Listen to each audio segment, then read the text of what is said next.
So we will move on to the workshop and declare a quorum of 7 members present and start with C1, consideration, discussion, and possible action related to the CSISD District of Innovation Plan. Dr. Ely.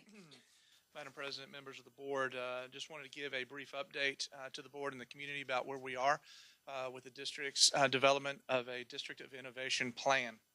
I'd like to go back and talk about when we began the conversation in August. At the August 15th meeting, the Board of Trustees adopted a resolution authorizing the administration and the community to look at this option of a District of Innovation Plan and to try to capture some of the freedoms and some of the flexibilities that exist for other types of schools like charter schools. And a District of Innovation Plan does provide some types of flexibility from some parts of the Texas Education Code. Some of the areas it does not provide freedom from would include state mandated testing, the state mandated accountability system, things like annual financial audits and those types of things. So you did authorize the district to move forward with a resolution on August the 15th. At the September 30th DEIC meeting, we gave the District-wide Educational Improvement Council an overview of what District of Innovation looks like and some of the things that the district might be seeking to look at. And then at the September 19th regular board meeting, we did have a public hearing prior to the start of the board meeting to hear public comment regarding whether or not this is something that we should pursue drafting a plan for. At the regular meeting on September the 19th, the board did formally decide to pursue District of Innovation and appointed the District-wide Educational Improvement Council, or DEIC, as the community group to craft that plan. DEIC came together on October the 3rd to review the relevant Texas Education Code statutes and chapters that would be involved in some of the potential flexibilities, and went through a process that lasted, Dr. Weston, you were there. It lasted a long time. It was a rigorous process to where we looked through the different options that we had available and really did make some adjustments to the draft plan. We posted that draft plan on our website 2 days later on October the 5th, where it must reside for at least 30 days before the board can take action on that. We also notified the commissioner of our intent to seek these exceptions that are identified in our draft District of Innovation Plan. So where we are right now on the timeline is October the 17th, just kind of letting you know where we are with the plan. It is on our website at www.csisd.org. Go to our main page on the left-hand side. The second thing down you'll see is District of Innovation. I'll give you a TEA PowerPoint to talk about the process and what's available, and you'll see a link to our draft plan that is available as well.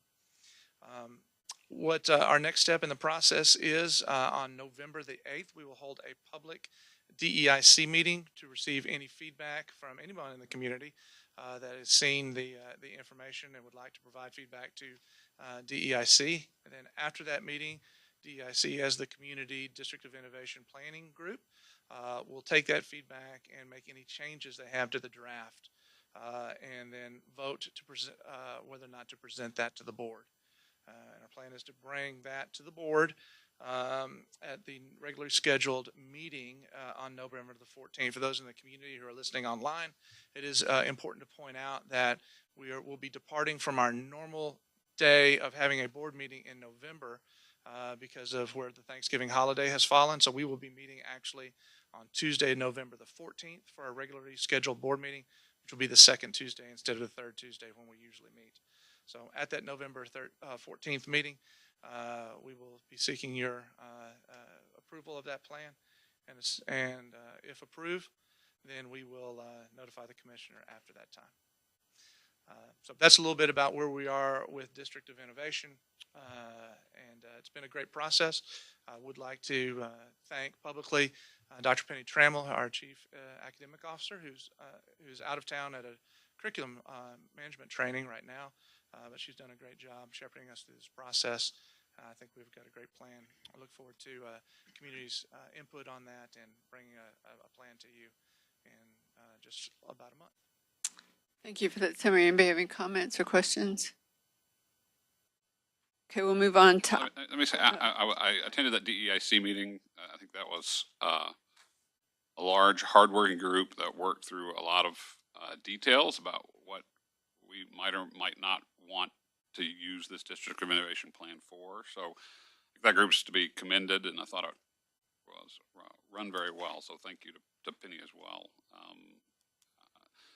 A lot of stuff and a really short period of time, given the amount that we had to cover. It was still a long meeting, but I thought we covered a lot of ground, and I'm looking forward to hearing what people have to think about it. Thank you, Dr. Weston. I appreciate that. DIC did work very hard, and we're doing a lot of good work with that group this year. Yeah, I would looking forward to that as well. thank you. We'll move on to C2, consideration, discussion, and possible action related to middle school branding. Dr. Ely. Thank you, Dr. Yoke and members of the board. Just want to kind of begin by summarizing a little bit of where we have been over the last year or so in regards to things like our boundary adjustment. You'll recall that we went through a boundary adjustment committee process and a rezoning process last fall. During that time, we received a lot of feedback in regards to making changes to high school attendance boundaries and, of course, to our intermediate and middle school attendance boundaries to accommodate the addition of our third intermediate school, Pecan Trail, and our third middle school, which is Welborn Middle School.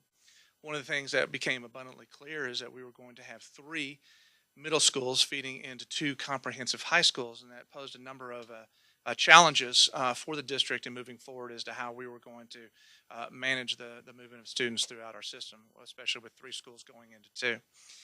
As you all remember, it became a large topic of discussion, both with the Boundary Adjustment Committee and at the board level and at the community level, as to how we would accomplish that.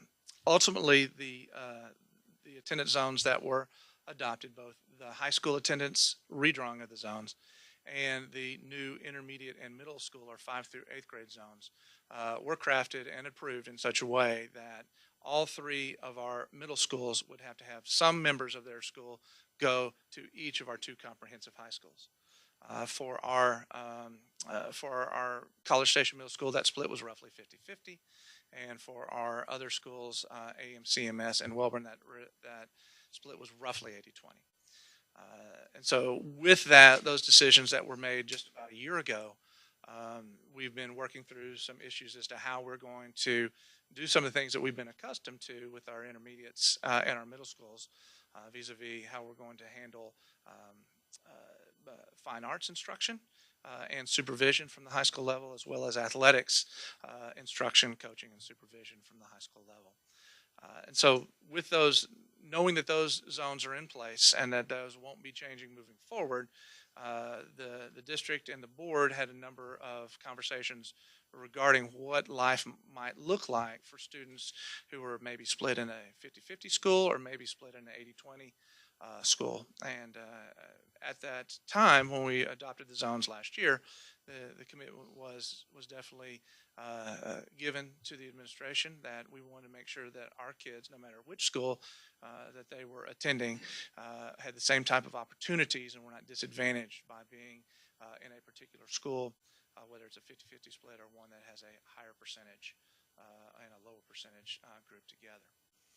So we've begun a number of things. One of the things that we have done in working with our fine arts staff, Mr. Martindale, Mr. Reed, and our leaders of orchestra and band, gotten together and start the process of how we might staff our intermediate and middle school fine arts, and how we can see the supervision that we have with the fine arts directors at both the orchestra and band levels at our 2 comprehensive high schools. I believe they've had a couple meetings. That work is ongoing. That work is planned to be finished up hopefully by the end of this fall semester.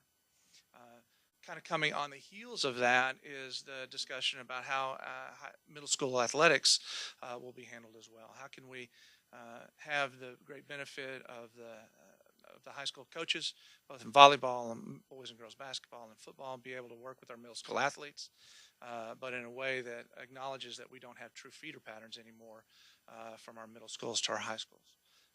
Those meetings have just begun. We recognize that it's in the middle of both football and volleyball season right now. There was a meeting early this morning with our coaches where they started to throw some information out on the table, and that's going to continue to be fleshed out. I think it's important for the board and the community to understand people who will be making those decisions are the ones who are most directly affected by that. On the fine arts side, we're talking about the band director, high school band directors and orchestra directors. And when we talk about on the athletic side, people at the table are our high school athletic coordinators, our volleyball coaches, our basketball coaches. They did have a good meeting this morning, a lot of good conversation about how we can make our programs at all three of our middle schools the very best that they can be in all of our sports. And so we are continuing to work through that process from a staffing point of view. What we have tonight is not the staffing aspect of it to continue our conversation, but it's the conversation surrounding how we will brand our middle schools. And if we do adjust those. That conversation did come up a year ago, and a little over a year ago, when we were working through the process of changing our attendance boundaries.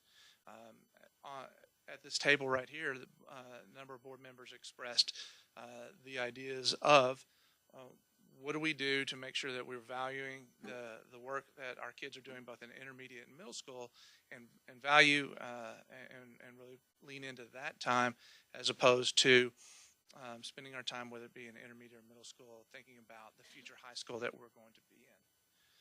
We talked about that at our August board meeting. We've started the discussion and shared some information with you.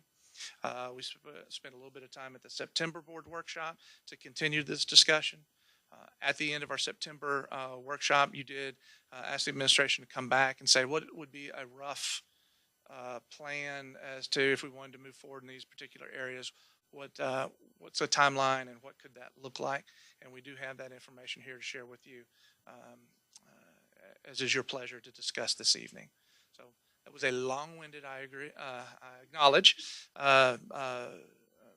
history of where we are, but that's kind of where that leads up to our discussion tonight, where the board would like to just continue the discussion about what we feel about the prospect of taking our two existing middle schools, AMCMS and CSMS, and perhaps changing the color and mascot, updating their facilities, and perhaps even changing their names.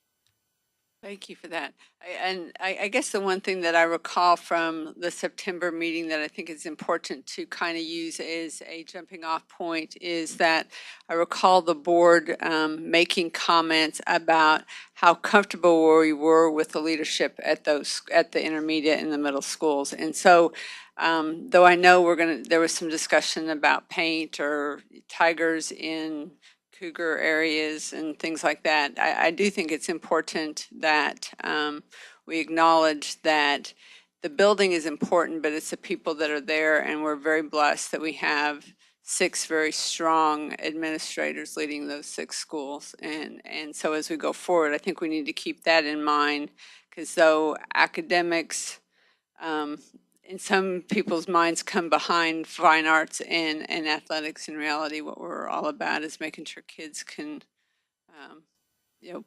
read and write and pass some of the things they need for academics. So yes, ma'am. And I will say that we've had meetings with the intermediate and middle school principals, the 2 existing and our newest principal for Welborn Middle School, and that's been a part of the discussion. And of course, we've had, as I spoke about, we've already had our fine arts staff together once, and our athletic staff together, and everybody's committed to making this work. thank you. It will be different. I think we just need to acknowledge that we are a bigger district now. Having 2 large comprehensive high schools and 3 middle schools will cause us to look at things differently. We don't have the one high school town anymore. We don't have the dedicated feeder pattern. So I'll tell you that the administration, both district administration, myself, and campus administration are committed to making this a positive and even better situation for all of our middle school kids. And I think working together, we can do something even better than working apart. Okay. So, would you like to make the presentation on what you have to us? that's all right. So, thank you.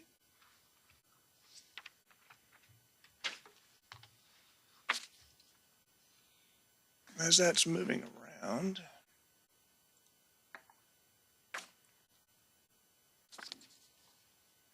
Is extremely draft I would, more or less than, or just plain draft? it's more than moderately draft. So let's start with here. We've got three different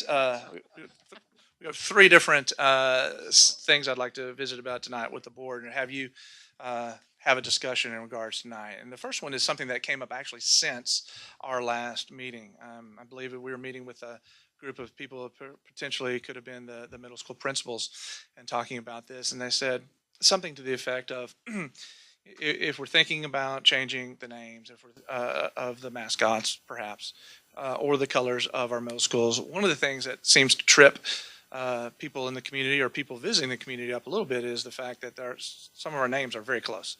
AMC-MS and AMC-HS, and of course CSMS and CSHS. So what are the possibilities of changing the name? And I responded to that. I don't know. We have not talked about that.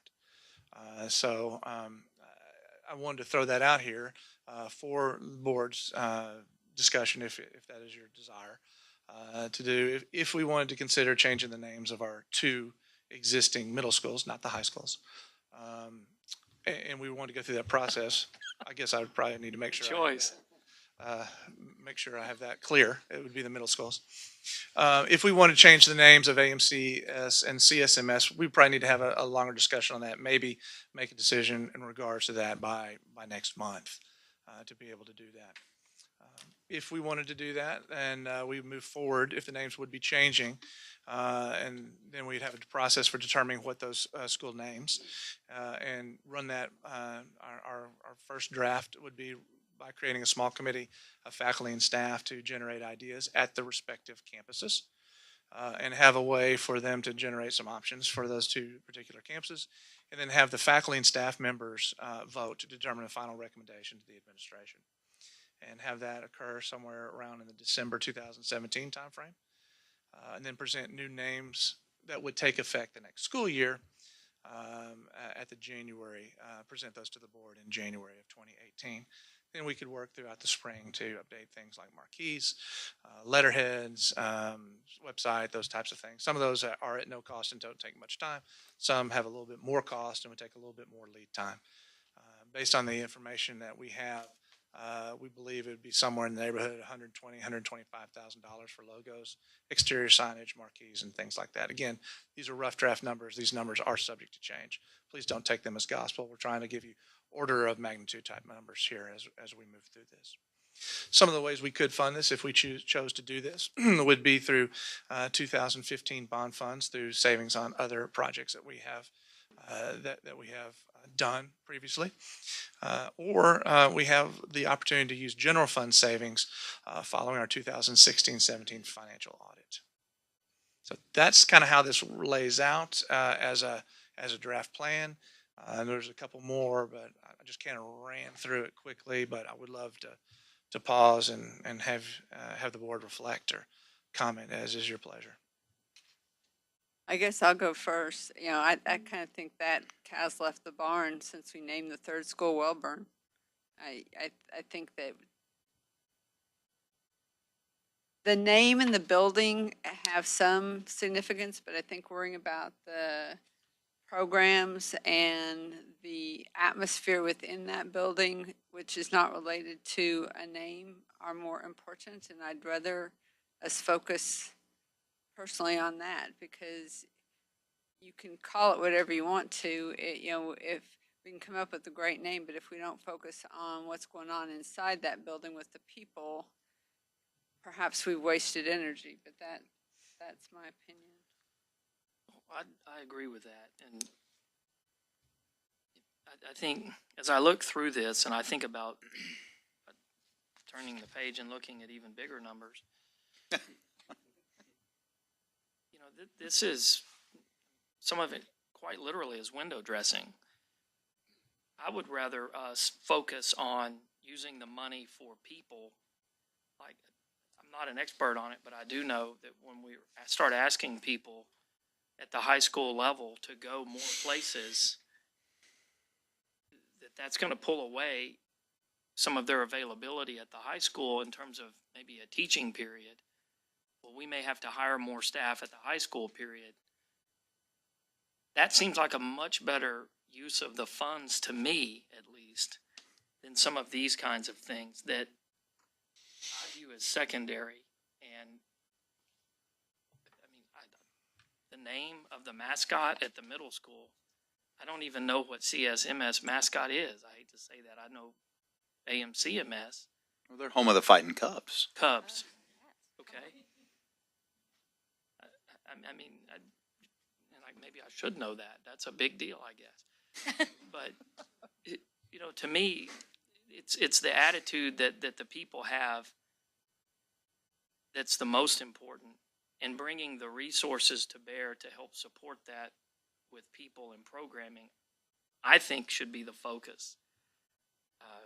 Because I don't think changing the color of a window sill or a door frame does a whole lot for that. But that's just me. Well, I agree with you. I go back to the comment about the tiger at CSMS. You know, we've had graduates from College Station High School that I didn't see a scar on them, that they went through a school that, you know, we're not in a point where we have extra money sitting around. And so I think that last time we were together, perhaps you mentioned that there's some of the cosmetic changes that are not cosmetic. They actually are necessary for updating the facilities. And if we make a plan ahead, then perhaps we can ensure that those are implemented in such a way to help support any kind of brand change. But I think Mr. Harris makes a good point, particularly in year one. Let's be sure that they have all the people that they need to make this rebranding be successful, because it's the people, it's not the building, it's not the window seals. You know, I just think that what we want at the middle school level is what we get from our elementary school levels, is that if you are a Gator or you are a what is Rock Prairie? Wranglers. Wrangler, sorry, I apologize. You know, they're proud to be that. And I just think that comes from the words and the people. They probably, if you ask half those fourth graders, they don't even know what their school color is. It's the people that were around them, in my opinion. Okay, so I'm confused, and maybe it's just me in a month's gone by, but I thought that we had them do this because we were feeling like the colors, and to me, is that not coming out of the bond fund versus what you're talking about? I have it on. Okay. I have it on. It's on. No, I agree, but I just don't think it's number one. I think that we need to be sure that the people, and if there's money left, I that, totally agree, but I think that am I wrong? Is the money that you're talking about that's coming to change this is out of, that wouldn't come out of our operating? What you're talking about comes out of the operating, correct? So depending on choices that are made, timelines going forward, we have some options as to whether we could use them from either general fund savings or bond fund savings. We do have some options. And we do anticipate for the 16-17 school year, as we're going through the audit process right now, as we come through and come to you in December for the audit, that we will have a surplus for the 16-17 Okay, so school the priority would be the what you're saying out of the general fund, out of the operating, I call it the operating fund, but would be that we take care of our people, which I agree. But then we could still, I don't think it's an either or.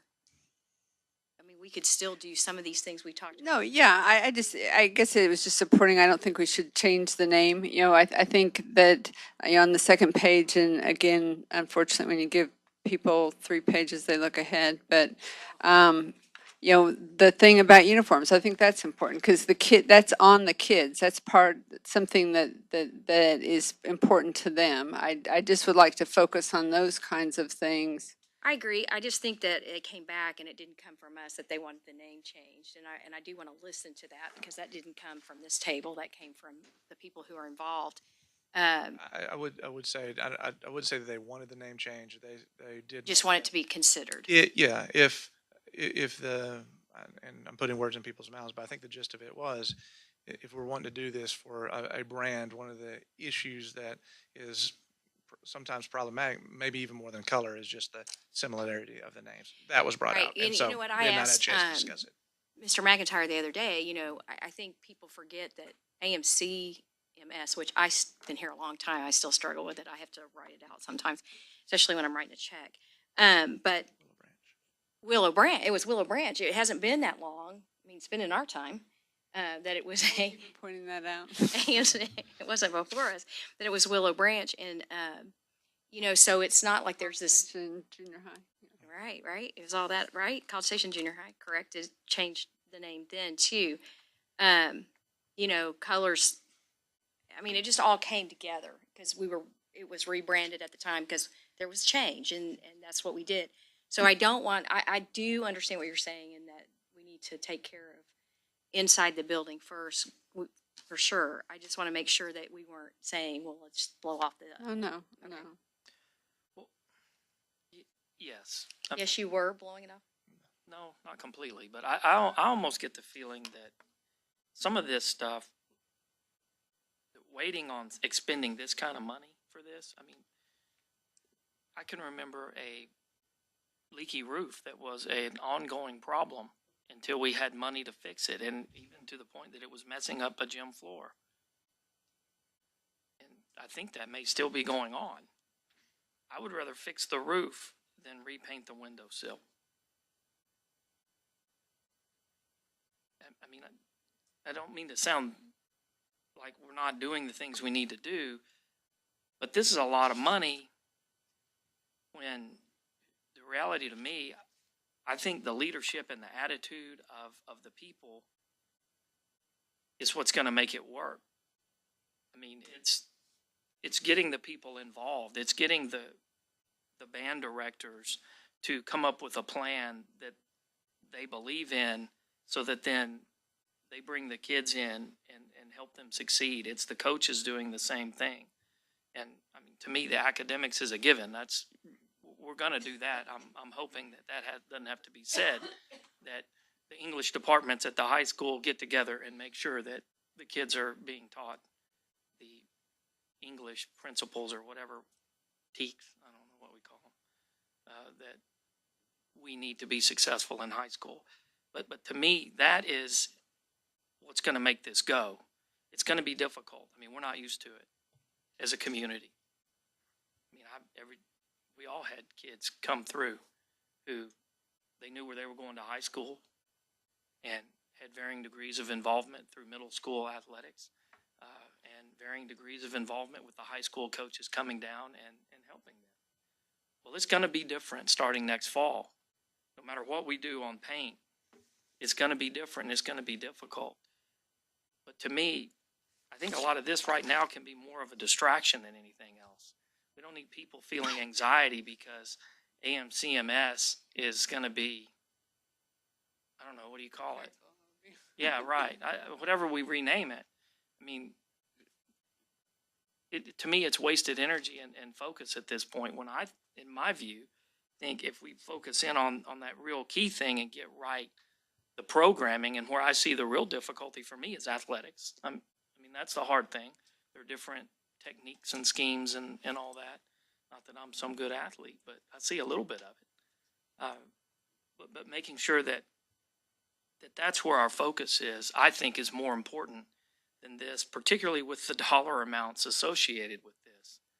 Because if it goes great, I mean, quite frankly, the only one to me that's an issue is AMCMS, because College Station Middle School, like I said, is the only one that's painted correctly now, because it's about half maroon and half purple. Right? I mean, I will say I'm with Carol in that I feel like the tone of this conversation shifted greatly from last meeting to this meeting, and I think maybe it's the way we've set it up. I mean, I don't think there's anybody that would argue that leadership and what's going on inside those buildings and academics and programs is number one. But at the same time, we know these extras matter. We've all heard the complaints over time. We're going to hear the complaints when Wellborn Middle School kids are all in brand new everything and the other two middle schools aren't. I mean, I've only been on the board for 4 years now, but I mean, I can tell you I've continue to hear complaints about a tiger painted in Australian middle school wall, which is relatively unimportant in the overall scheme of things. I recognize that, but it's something, and it's something that sits there. And by no means am I saying, hey, let's go spend $3 million to make everything brand new paint, including windowsills or whatever it is. But I don't want us to underestimate the importance of the pride that comes with having a place that looks good and is consistent. Okay, let me rephrase. Okay, so because I feel like I've twisted it off and I didn't mean to. And what hit me was the rush timeline on the name thing. And one of the things that we have been so proactive about in this community is getting community input. And when I see that we have to decide, that kind of put me off, because I'm thinking, okay, I can already hear or see the email trail of the 20 million people in the community who don't even have kids in school that you didn't let me know that you were changing the name of the school. And so that I panicked when I saw that.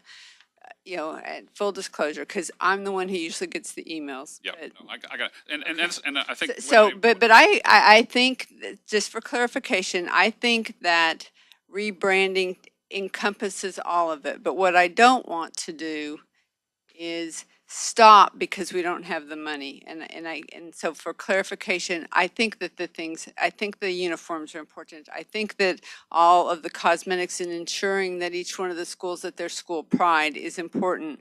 But I don't want it to stop waiting for there to be money to paint window seals. That's my biggest concern. Is if we wait till we're ready, or we have enough money, or that, so if that helps clarify, I think that it's important, so I didn't mean to change. I just panicked when I saw, okay, we have to decide on the names and it's October, and I realize it's not my problem, but and so I apologize to the group, but I think it was a great way to reframe things. I mean, because whether we like it or not, we've got 3 middle schools next year, so that train is coming.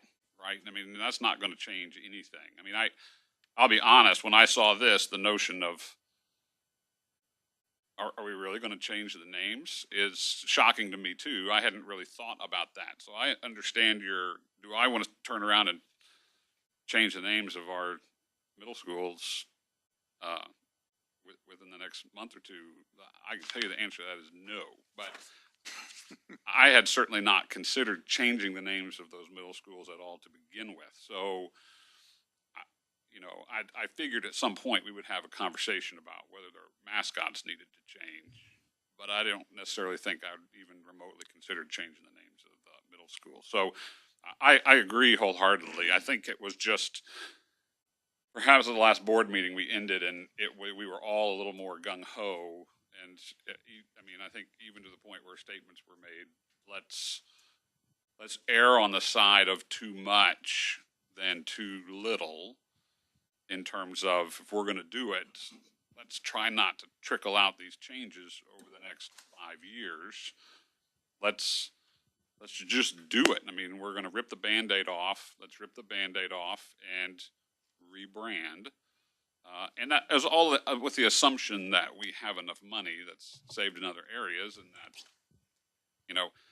I do not want, as a board, to be up here, personal opinion, obviously, nitpicking exactly what's changing at those middle schools and whether we're painting windowsills or colors or carpet, or I'd like a gist of a big, broad number, but that's to me, that's below the line. somebody else needs to be deciding that. I do not want to walk around College Station Middle School and tell you, you need to paint this, you need to paint that, or change this out. Good gosh, what a nightmare that would potentially be. But otherwise, everything would be pink. It'd be very nice. Whatever it takes to calm the kids down, I'd be for, I think. Light blue and pink. Light blue and pink. So Let's keep him out of the Looking school. for a That's second? Is that psychologist the in deal? me. It's a psychologist in me coming out. Sorry. I think I take this as we're all on the same page, right? That there are certain things that take priority. We have leadership, we have staff, we have programming, and it's coming no matter what. But to me, this is a separate conversation of, those are givens, right? We know that that's going to happen and it's going to go. The question is just, how much more do we do, and what are the plans to do that, and is that okay for us right now? I don't know. They're not givens.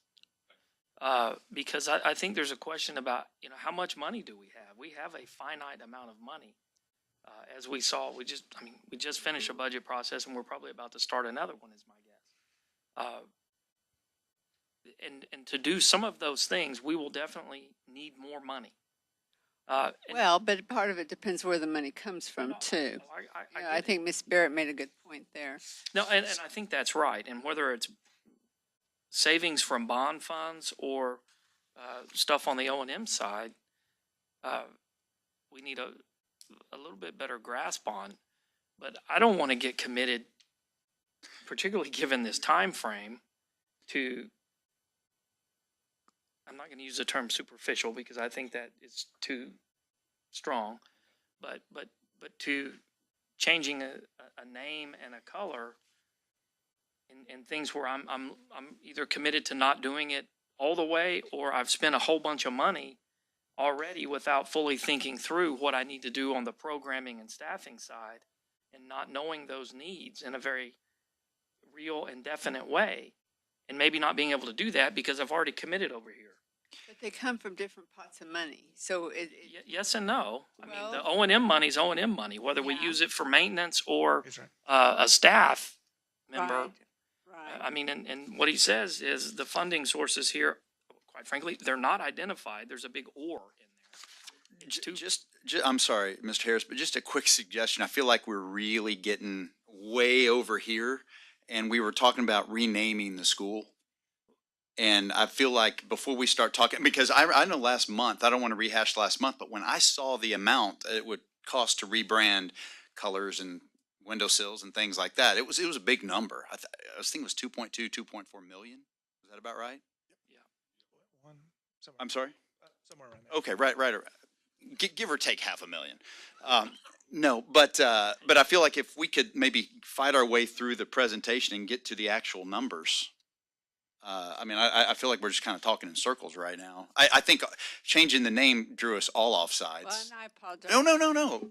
Because I just, that's a good point. No. I think that it was a good idea that the committee, that when they were working together, brought that up as an option. I'm not in favor of it, but I think they've done that much research and are looking at all the different alternatives. I think that was very important that they did. Absolutely. I mean, that was something I never considered, and I'm sitting here. My initial reaction, like I think a lot of y'all were like, wait, what? But then I'm like, well, let's think through this, and we're talking about rebranding. They're doing exactly what we asked them to do. So one of the reasons why we put this first is because we have not had that conversation at the Right. board level.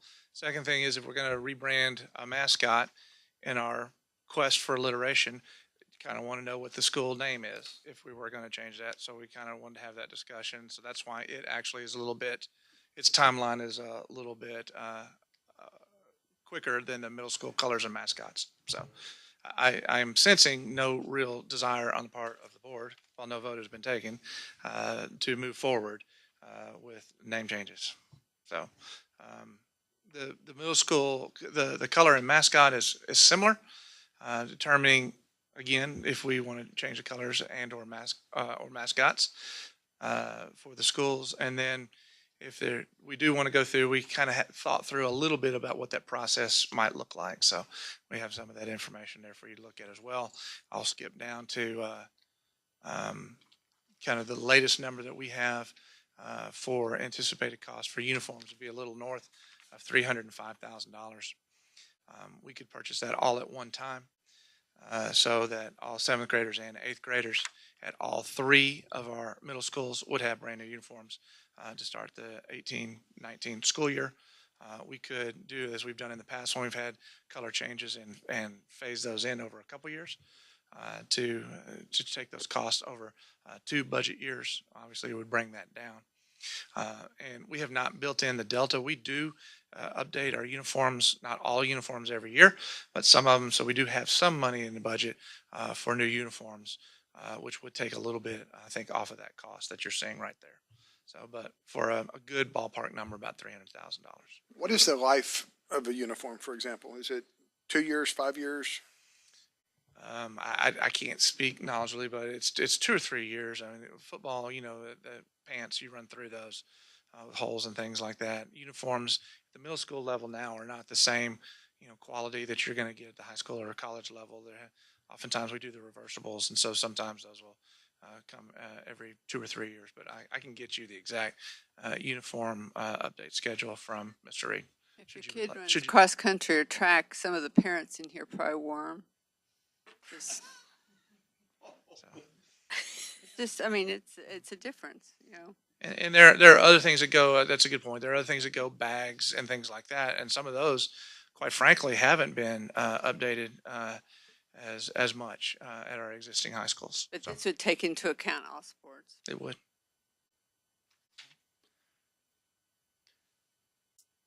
So, And a lot of this we're already doing anyway. yes, A lot of it, not. We just don't do all of them every Right. year. We do a little bit of it, so that number would probably be just a little less. Yeah, I know when don't they have that changed at CSMS, the seventh grade still wore the maroon the first year, and then they got the eighth grade unis the next. Yeah.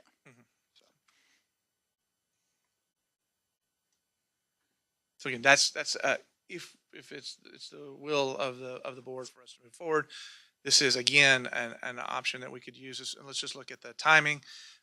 We did try to have that a little bit earlier, in the determining what the process would be to determine what the color and mascot would be, if we even change the mascot.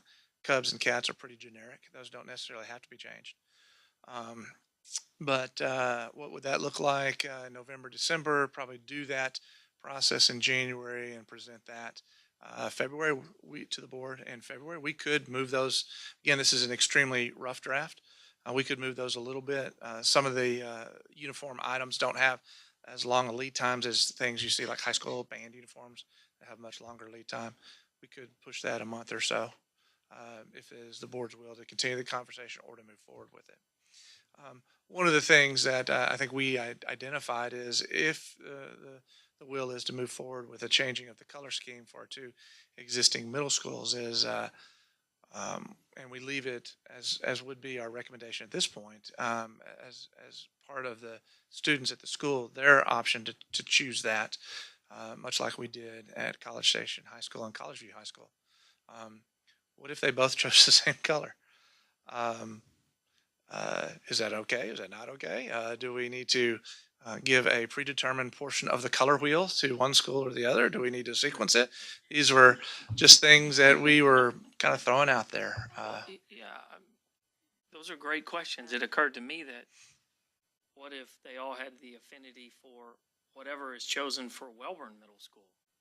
We have 3 black and whatever, yeah, and golds, yes.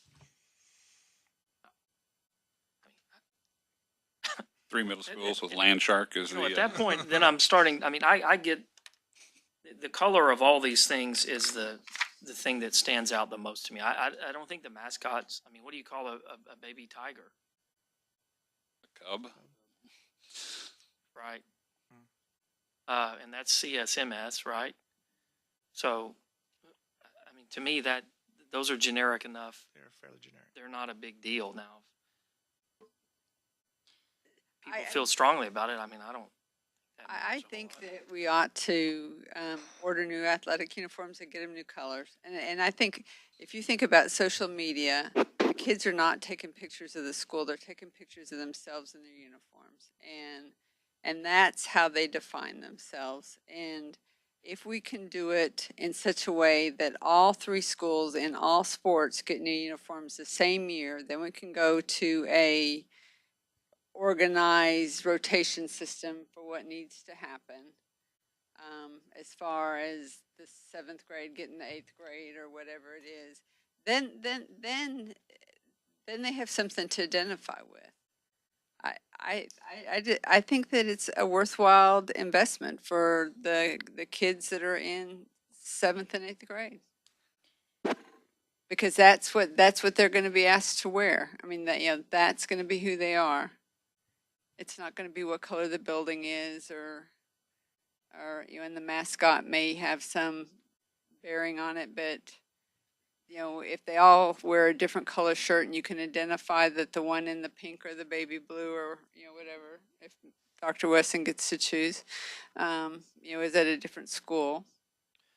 Yeah, I mean, to me, I think that's kind of the crux of it. If you have, let's pick CSMS next fall, if they're wearing a purple uniform and they're zoned for console, is that a problem? And is it a problem worth us, I'll call it accelerating the expenditure, because that's what we're talking about. Shelf life of those uniforms is finite. If we've just purchased them, then we're accelerating it, whatever the life is. But if they're already have a couple of years, well, then that means we're accelerating it less. But that to me is the cost.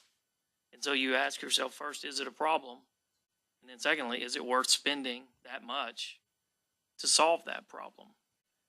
I mean, if it's not a problem, then we just roll with what we got and make sure everything is functional, spruce it up, make sure, to me, the thing that pops in my mind was the locker room situation at AMCMS when we had the overcrowding and the clear issue at the locker room there. And, we did that type of project to remedy that issue, which was a clear need.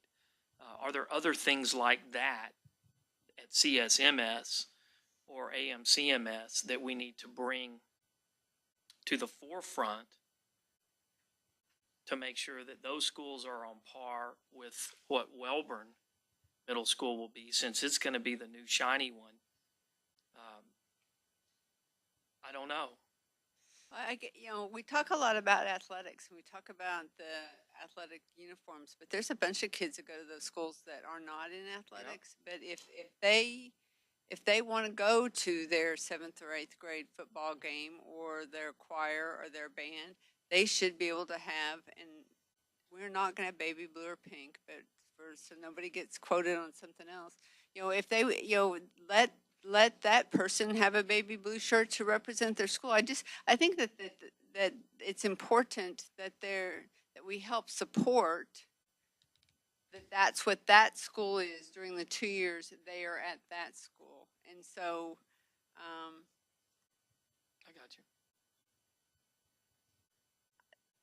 you. I think that the number of $300,000, I think we can find that amount of money. I think if we put it out there, we could probably get help from the community on rebranding. I mean, that should not be a deal breaker. I think that's something that's very, very much in line of supporting the kids in the situation that we've put them in, of splitting them to schools, so that it's not a problem. Okay, so I have a question. Do you have a schedule on the schedule of maintenance, like on the paint, on the interior paint? Because, clearly, College Station Middle School hasn't been painted in 5 years. Is there a schedule of paint We have deferred maintenance schedules for painting, roofs, carpets, the floor coverings, those types, boilers, chillers, yes, and we adhere to them as best we can. Sometimes something breaks, it moves ahead. So I get that, but you know what? One of the things that I'd like to see is, are we close enough to like even the College Station Middle School?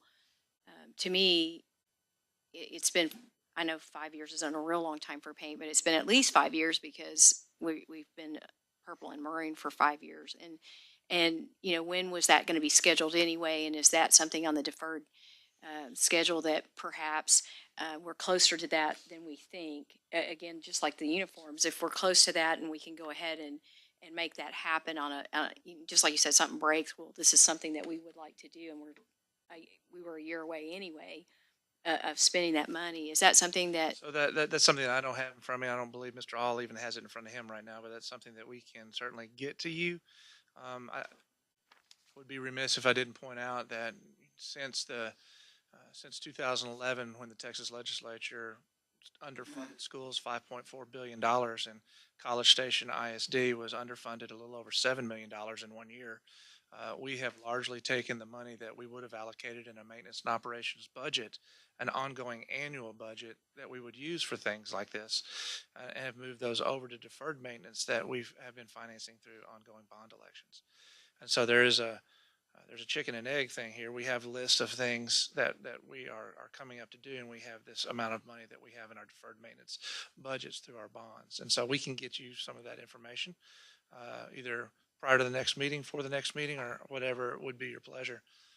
My guess is if it's been 5 years, that it's going to be, excuse me, a little bit longer before we would be planning on repainting the interior of the school. But we can get that for you. but it's been at least, I mean, it's been at least, my question it would be that it's been at least 5 years. I doubt that you did it.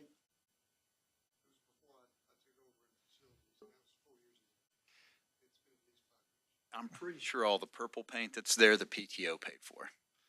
Right. So it's right, been, right, right, right. this is year 6. So there is a lot of 6. paint that's not purple that's been there for a while. Yeah, that's what I'm saying, is that, you know, in order to make that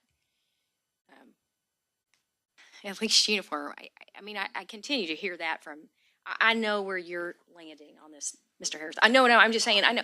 No, but I think, I'm not sure I think do. it is, I think it's important to, I mean, I hear that all the time. It's not like it's a one-time thing. You know, I know some people believe that I only go to Maroon games, but I go lots of purple games because I got a nephew over there that I watch a lot. And, you know, that's always brought up to me when I'm over there. I mean, nearly every time. So he says, you see this, and I'm like, I do. And so it does bother those that go through it. I think it's short-lived because some people are only there, you know, for 2 years or maybe 4 Hopefully. years based on, That's the goal. but I'm saying parents can be there longer with multiple children.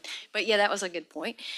Hopefully the children are only there 2 years, but sometimes that's short-lived because of the longevity of them being at the school. But it seems to me that when people walk in, that it is a problem to them. And so I do want to acknowledge that it is important to people, and it may not be the most important. I understand priorities. I understand that we were talking about that, but I don't want to blow it off as to being something that's not important to people, because it is, or I wouldn't hear it, I think, a lot.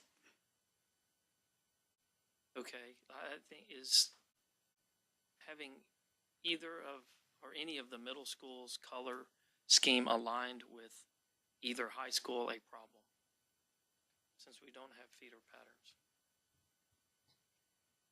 That's a good question. I think that's where we are. It's determining that.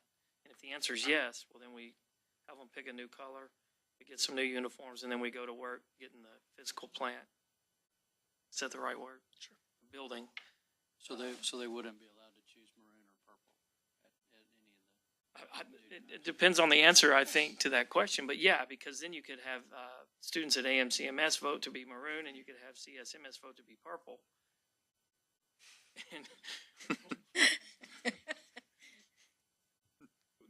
Right? Depends what color wheel you give them. Correct. That's what I'm saying. Do we peel off some colors and then give it to them? And that's why it's important to be intentional about the process. But I think we need to have that answer first. I think we also need to ask the question about the mascots, because I think that's whether we like to stay where we're at or start over. I think some of the ones that we could eliminate easily.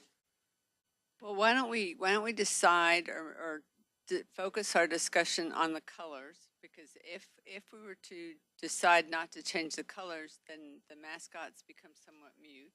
So several of us have given our feedback on the need for new school colors. Would the rest of you perhaps like to voice an opinion? I'm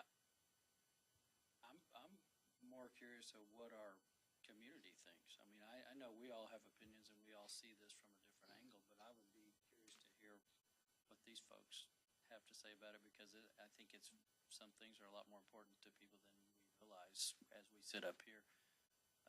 But I do think as we bring a third junior high on, that we get new uniforms for everybody and not go through that mess that happened the last time we got a new junior high. But the color discussion is Well, yeah, I want to have the color Interesting discussion to me. settled first, because what I don't want to do is buy a bunch of new maroon and purple uniforms and then figure out we need to change the color. Yeah, I agree with I that. agree with that. Okay, well, when we look at the timeline that's put out, it says if we want to change the colors for the two existing middle schools, the thought process would be in November. So perhaps one option would be to have a survey online and just see what kind of, or do you think it's a case where you ask the whole community, but then which I'm suggesting that would be available, but that you intentionally then ask middle school students. So it's not, so anybody in the community can provide input, but that you focus on the middle school students particularly, or is there any advantage or disadvantage to doing that? Be interesting to see. It would be interesting to see it separated, just to see what the response was. If that's the direction that we decide to go. Do you ask 7th and 8th graders, or do you ask 5th and 6th graders going into those schools? Or does it matter? You could do both.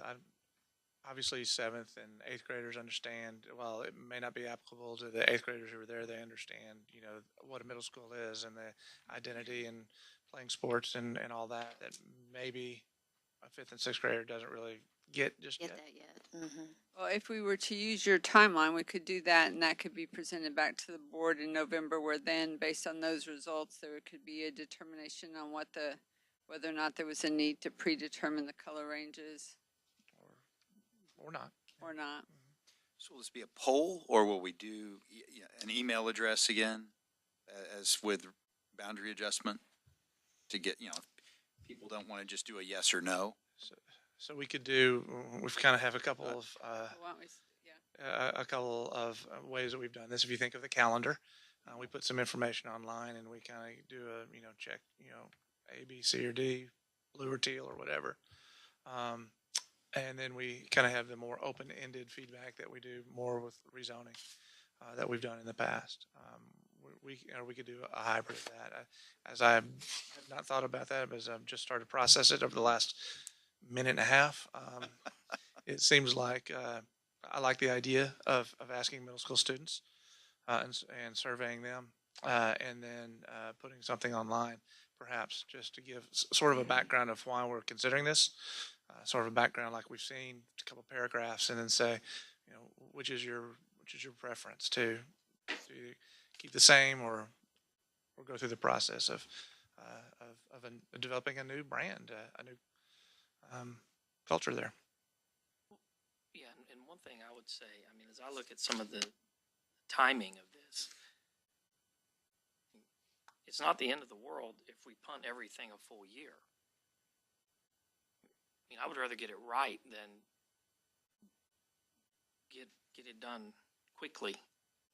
I mean, I'm not wanting to drag it out forever, but if we have to have a drop dead date and we don't feel good about it, well, let's take time and be deliberative, because it's not like they don't have what they need.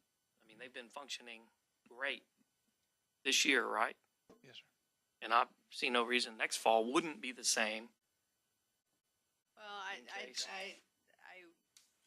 I feel like there is more thought needs to be put into that, in that when the new school opens, I think there was some benefit to all three of the schools feeling like this is a new start. Because if you're not, it's not like you're in high school with that, okay, I don't don't get a new uniform my freshman year, but I'm going to get one my sophomore, junior, and senior year.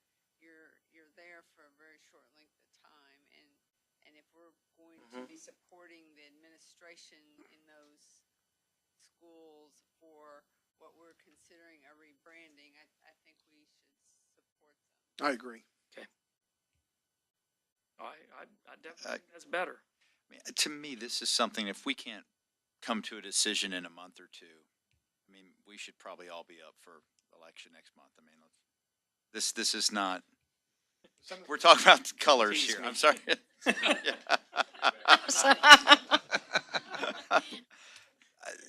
I think we can figure this one out. I just think if you're going to have a survey, you're going to want to preface it. I mean, I just know I've been having conversations over the last 2 weeks with people who were very unclear as to what we mean when we say rebranding and what that is.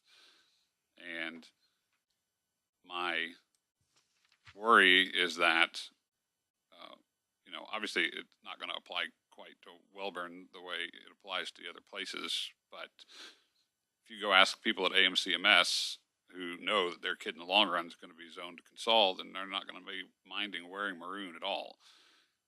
But if you have a kid that is going to go to College Station High School, and well, then it's going to might mean a little bit more to them, or vice versa at College Station Middle School, right? I mean, same difference. 50% of those kids now are going to be going to Consol, and do they want to wear purple for 2 years?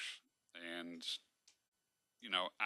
I know the whole point of this was to keep middle schools, and not be focused on where I am or am not going to high school.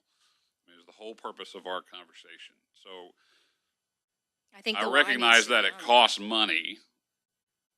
My personal opinion is that we should move away from maroon and purple at the middle school if we're going to be their own brand. Because if we're going to allow A&M Consolidated Middle School to remain maroon, then we're buying ourselves problems. I just don't think we accomplish what we want to accomplish. So to me, my vote. I mean, I don't want us to vote tonight, but You're leaning I mean, towards. I would just tell you, I think the So- color thing to me is my answer to our earlier question on a personal level is the colors are important, and maroon and purple should be off the table. I think everyone needs to be prepared to answer that question. I can answer it. I think it's important. You mean in November, as we give you the information? Whatever our That's the question? decision is, yeah. I think, yes, and not is it important, I mean, I think it's important, but would it be a potential problem to have maroon or purple at a middle school? I think. You agree? I agree. That's My the initial answer question. to that is yes. If the entire community comes back and says no, my question would be, where are you getting that information from, and who's answering that survey? Right, I think that's right. So, anyways. But that's the crux of it right there. This whole thing. Uh, It's just, Yeah, that we're dealing with jersey colors at middle school. yeah, well, I mean, it's been an hour talking about colors, and but the truth is, I think we're all up here doing that because we recognize that this is an important deal. As trivial as it sounds, who cares what color kids are wearing in middle school? They do. They do. They do care. And it labels them, and we all understand the issues that we've gone through over the last year of having people so ingrained with where they're going to high school and being so upset when all of a sudden they can't go to that high school because they've been wearing the same color for however long. It is going to change, and guess what? In 5 years, we might have a third high school, and then we got to go through this whole thing all over again. And to me, it just makes sense to cut the cord, pull the Band-Aid off, and put them all in different colors. Welborn's already going to be a non-maroon purple school, so let's just do it. I mean, and let the kids decide what color they want to be, and take maroon and purple off the table, and they both choose red, then that would suck. But you know, but come up with a process. I do not want to be the one in charge of that process of how they decide what color and mascot they're going to use. They'd be like Ole Miss and choose Admiral Akbar to be their mascot, as far as I'm concerned. But whatever works for No, them. We won't allow that. Won't We're gonna allow have some- Admiral Akbar. Ole Miss, they were really close. They were close. Let the kids decide what they want. Tell them they're changing, and tell them they get to pick, and they'll be excited. And my hope is that their parents will be excited. And it is what it is, in my book, at least. Well, and that is, and that, why I still want to say that we're keeping in mind the issue of money, and, you know, we're not, I mean, we're not going to change any programming or not take away from programming if we, you know, we'll adjust. It's like any other budget. You adjust, you take out things. I just got, you know, a bid on something, and there's a bunch that's going to have to be taken out of the bid. And I mean, but we need to do this. I think it's for the future as much as anything. I mean, I think exactly what you're saying is that we're going to have this third high school, and we're going to always have 4 middle schools, and we think it's important.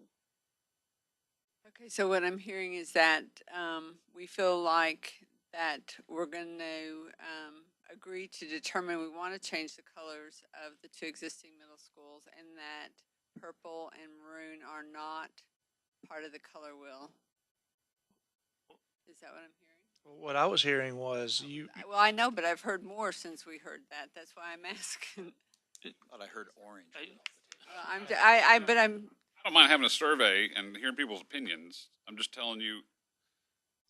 Well, I There know, has to be but some convincing survey. when you ask someone's opinion, you know, anybody that's married knows this. If you ask somebody's opinion, you have to be willing to deal with it. You might have to listen to it. And so, if we think that it is so complex an awareness that perhaps being able to get usable information from a survey from folks that are engaged in the process, then perhaps we need to rethink that as a way of gathering information, because if it's going to take 3 pages of explanation why it's important, they're not going to read it, and then it's going to go back to, well, I've always worn, I mean, I still have visions of the individual. My mama was a tiger, and my kids are going to be tigers, and it, you know, it goes on and on. So there's no appreciation for what the context of the question might mean. And so if that's where we're at,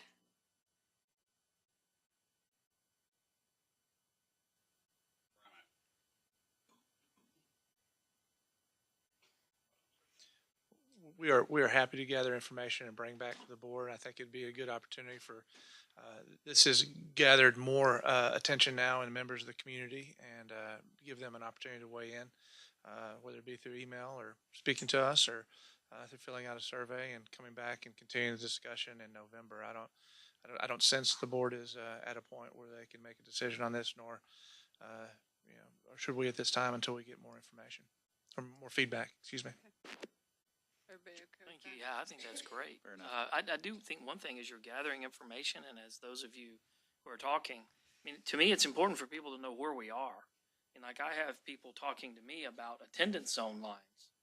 I'm like, wait a minute, that's not where we are. That was done a year ago in a process that started, I think, back More than that. 3 years ago.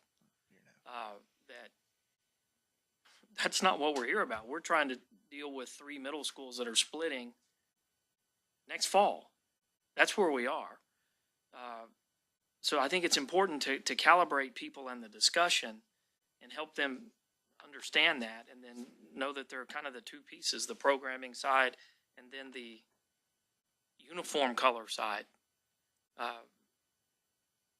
Anyway, that's it. Well, and I think it's important to note too that, I mean, I think a lot of people, it's because it's confusing to those that sit up here, how the budget process works. That, you know, there is a pot of money to do improvements, and there is a pot of money that takes care of our Maintenance operations. yeah, and I think that people get those 2 things confused easily enough, and I'm not saying, I mean, my goodness, we all know that it's all confusing based on what we do in the state of Texas. But I think that needs to be brought up too, because I think people think teachers aren't going to get paid because we're changing uniforms, and that's just not the case. And so we need to make certain that people understand there are two pots of money, and that this is not coming out of the teacher's pay, or that we are scaling back in education in any way when we're talking about doing these improvements. That it is on the other side. And I know that you were talking about the general fund, and maybe that's something that we'll have to look at. But in simple terms, as we're looking at that, it's not taking away from our teachers as far as their pay is concerned. I think the other thing that needs to be pointed out is that some of this funds that is going to be expended is funds that we would have to expend otherwise on the life cycle of the uniforms. Right.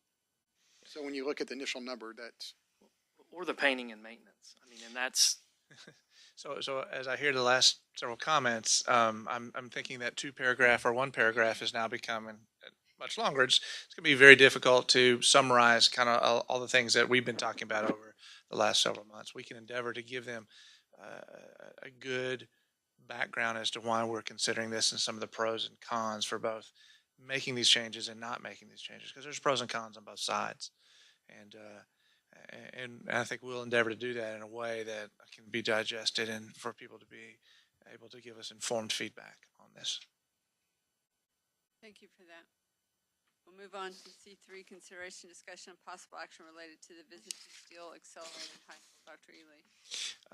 Dr. Yoke, members of the board, just a point of timing right now. We are about 6:28, and we have a board meeting starting at 7. Chuck, we can go until when?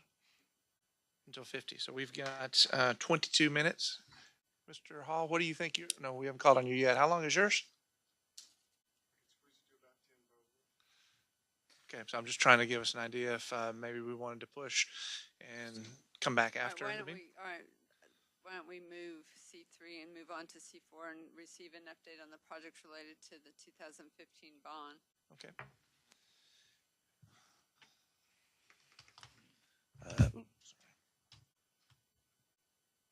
Sorry, you know where you are.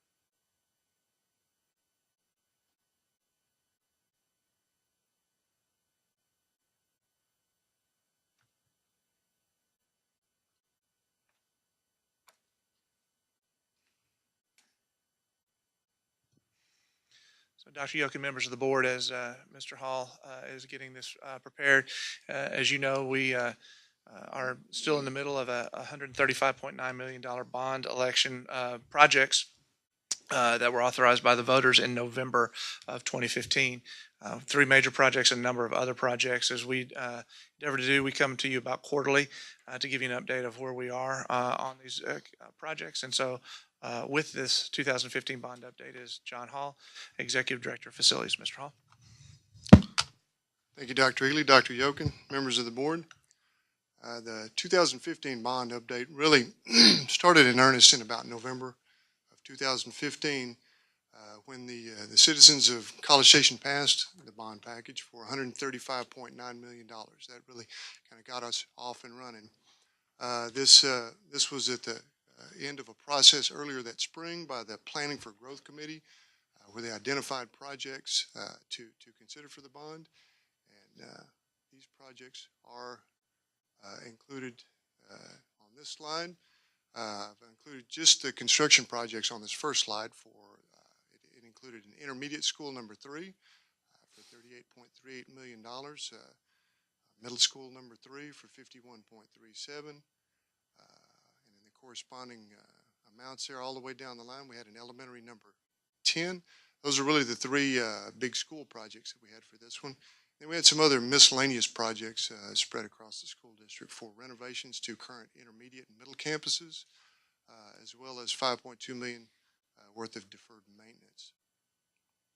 In addition to the construction, other items included in the bond were technology for $5.6 million, buses and vehicles for $1.6 million, as well as some land acquisition so that we'll have some more land to build the next round of schools on.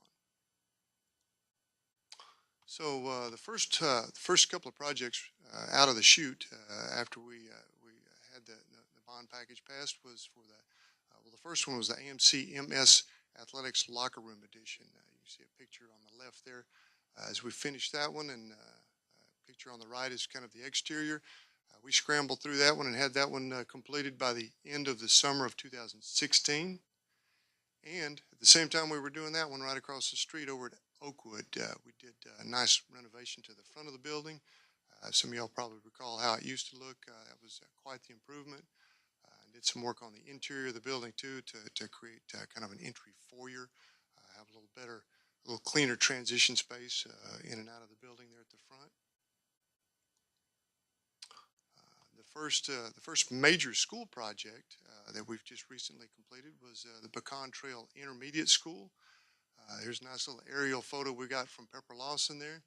You can kind of see, I'll show the little cursor here. This has been what's helped us most on this project. It's probably this big, long double queuing lane to get all of that parent traffic off of Greens Prairie Trail, which now that we've got Greens Prairie Trail opened up with the city, that seems to be flowing a lot better for everyone. Here's just another little photo of the interior of the building as we were getting close to opening up. This is in the cafeteria. You can see the flooring and the acoustic panels and everything there. Another project that we've completed is the Oakwood Intermediate School renovations. That's one of the projects we did this past summer. You can see most of that was freshening up of the space, as Mrs. Barrett was asking about, like for College Station Middle School. Really what we've been focusing on some of these deferred maintenance packages have been the oldest and tiredest buildings, and Oakwood certainly fell into that category. We did get new flooring everywhere. You can see the new tile on the walls, got some new lockers, and we really got a lot of good feedback from that as well. The photo over on the right, that's in one of our collaboration spaces. Since we were opening up the intermediate school, we were able to go in and grab a couple of classrooms and do some of this in the two existing intermediate schools, which the other one is at Cypress Grove Intermediate School. We did a similar project over there in that we grabbed a couple of rooms, turned that into a nice collaboration space. They preferred to have the curvy carpet layout instead of the straight square one, and the picture on the right, we added a couple of restrooms on each wing, which has been a grand success. I'll say it's been very much appreciated by the students. So. Another project we finished this past summer was some renovations over in the cafeteria wing of Southwood Valley Elementary School. You can see we got a new paint job, got some good racing stripes on the walls there. Cleaned up our flooring, cleaned up the brick over there, replaced finishes in the music and the art rooms as well. So these are the projects we've completed thus far.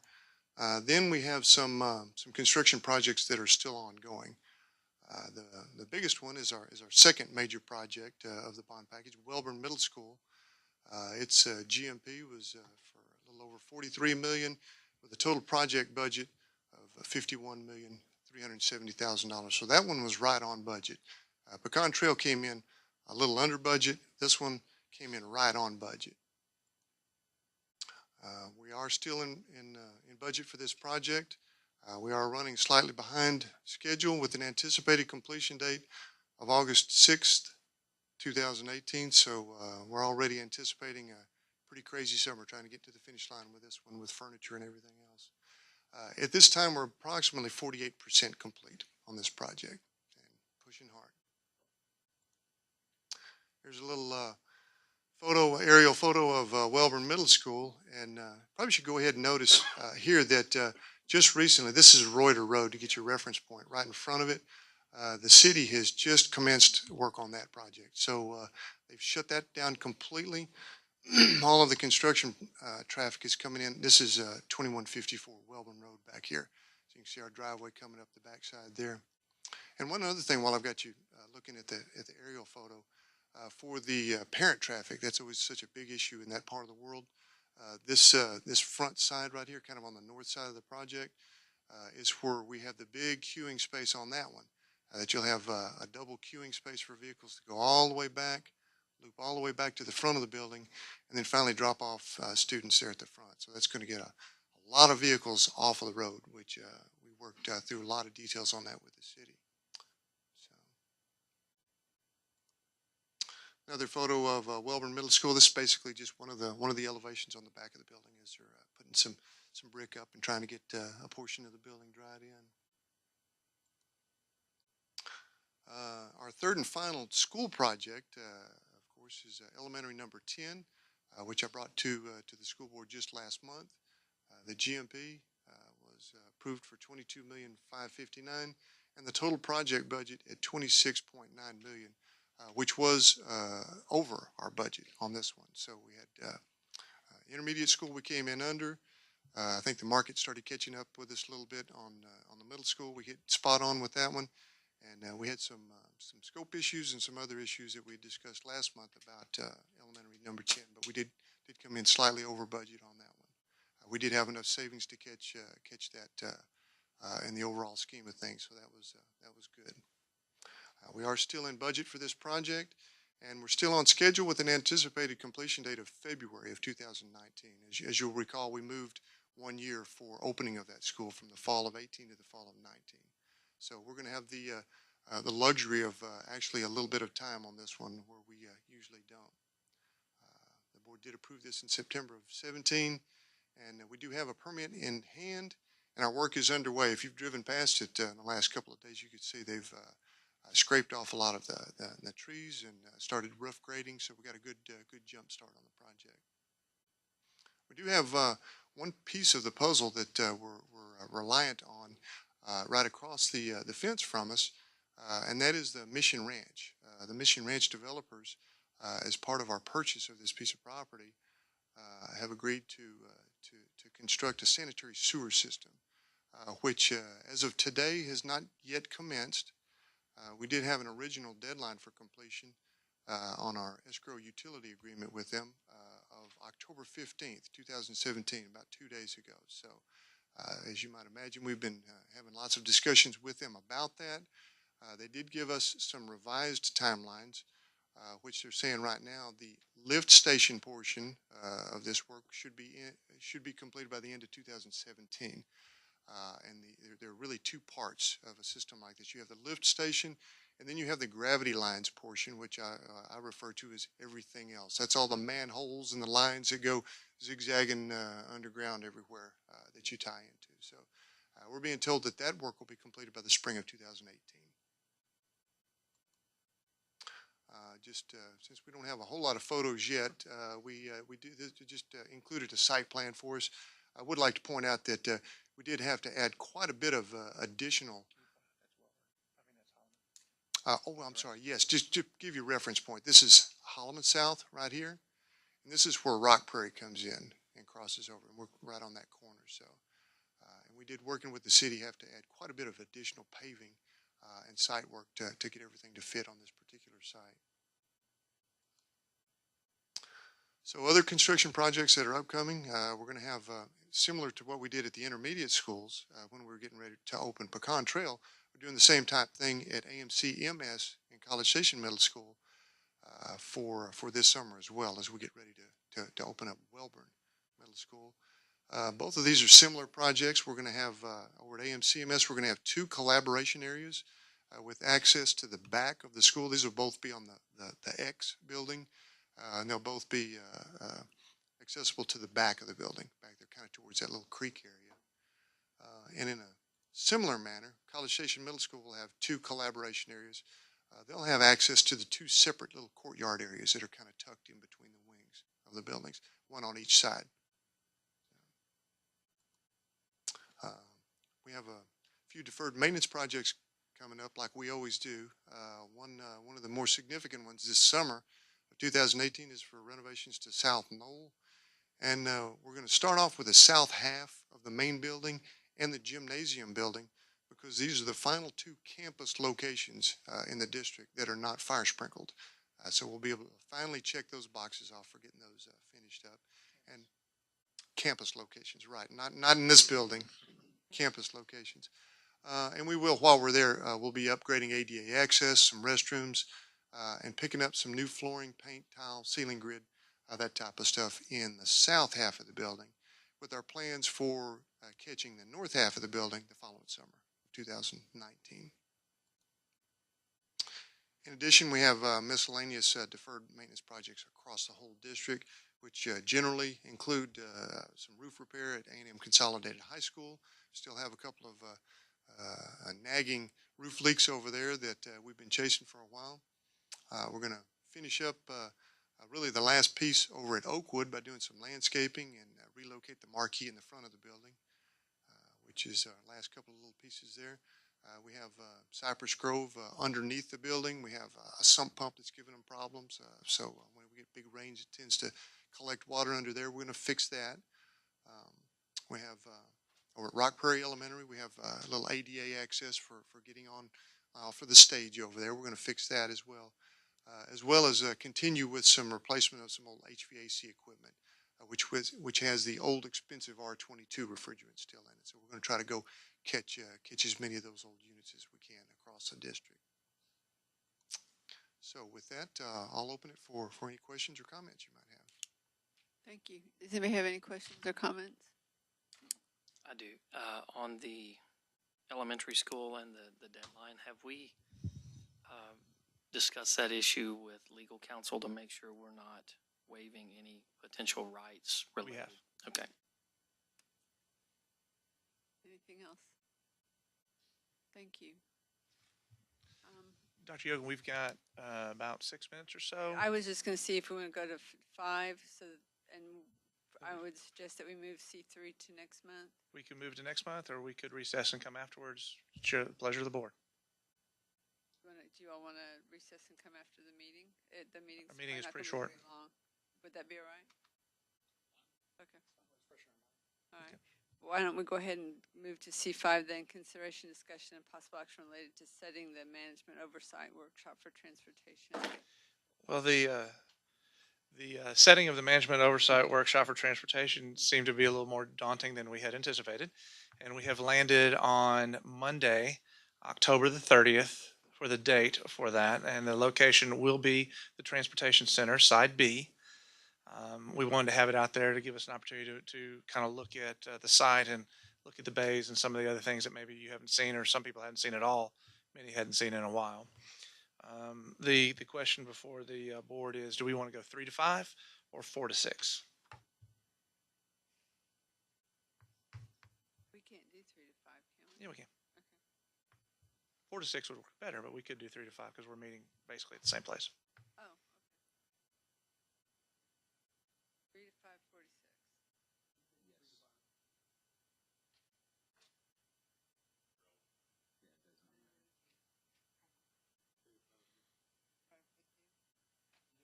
Three to 5. 3 to 5? All right. And there'll be a lot happening in the transportation center between 3 and 5. So that'll be good. That'd be exciting. So we wear hard hats and. No, not that much happening. Okay. All right, so with that, we're going to recess, and we will come back after the regular board meeting to address item C3. Thank you.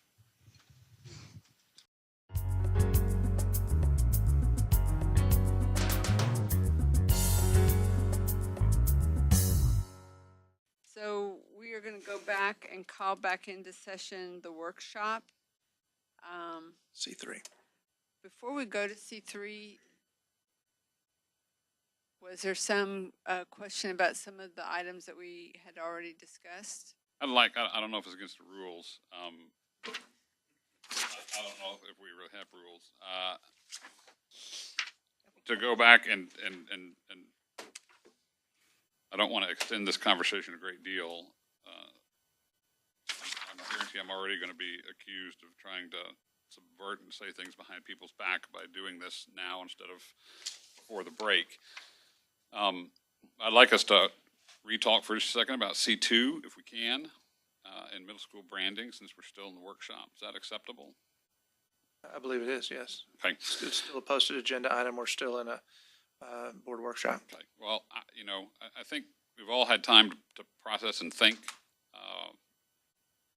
since our discussion earlier. Sometimes conversations should go the way they go, but I am really hesitant, I gotta be honest, about sending out a survey, asking people whether they want to stay maroon and purple. For a couple of reasons. Number one is I don't think we can create a survey that puts people with full information to make a decision, given what we really want people thinking about. Number two is my general experience is if you ask people whether they want to change, they're going to tell you no. Not because of the bigger picture, but just because you're asking them to change. And number three, I just think that if we did not hear from everybody, I think we heard two relatively strong opinions in Carol and I. Truth is, if we don't care whether people at AMCMS come back and say we want to stay maroon, then we shouldn't ask them whether they want to stay maroon. And I don't want to override gathering information from people because I think that is a really important part of this. But this has been an ongoing conversation now for a long time, and I have yet to hear anybody who doesn't think this is a good idea. Now, maybe they're out there, but we've talked about this in open meetings now for 3 months in a row, and we talked about it during boundary adjustment. Thank you. I was thinking about the non-rezoning term there.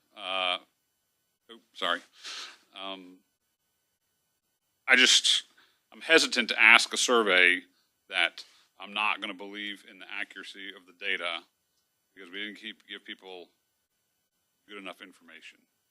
And part of it's I do surveys for a living, and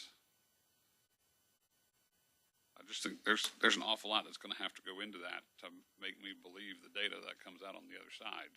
And it's like I love to study compensation, but there are very few companies who let you walk into their company and say, hey, ask my employees whether they're happy with their pay, or ask them whether they want a raise or not. I mean, that's a bad alternative. There's nothing good that comes from that. So anyways, if other people have strong opinions, I don't want to go through a whole process of making the administration create some kind of a survey that we're either not going to care what it says or not be confident of the data on the back side. So anyways, that's my 2 cents.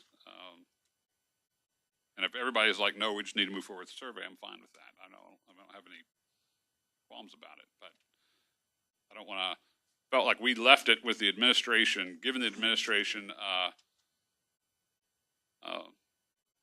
idea that this is what we wanted them to do and then present results at the next board meeting.